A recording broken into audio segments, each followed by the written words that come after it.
mi, táto, že jsem tvý zlato,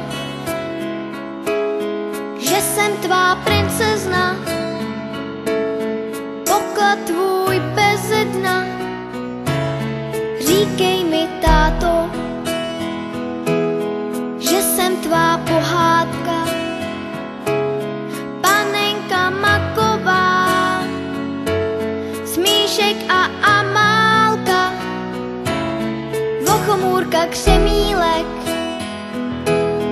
Emanuel Motýlek, že mě nikomu nedáš, že nic lepšího nemáš. Tvůj dětský smích, ať v nás na pořád zůstává, vždyť dětský smích každý zadarmo dostává.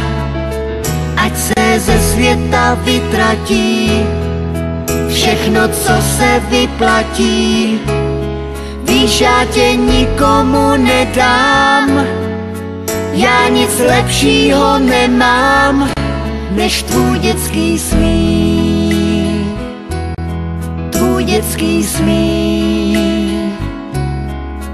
Já nic lepšího nemám, než tvůj dětský smích.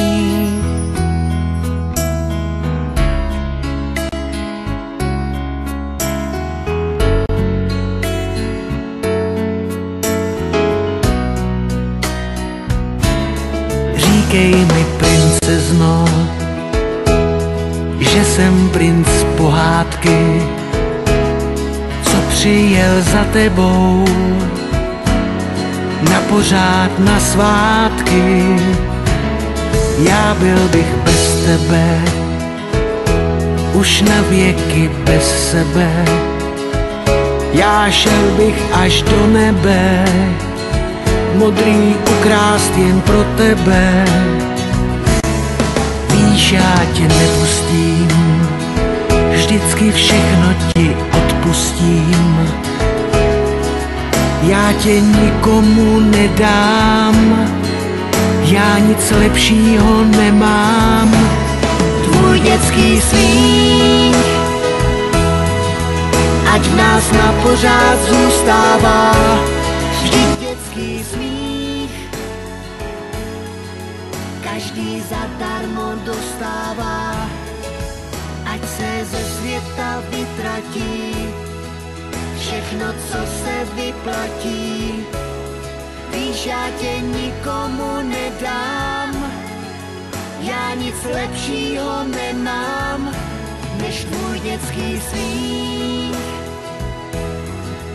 Ať v nás na pořád zůstává, vždyť dětský smích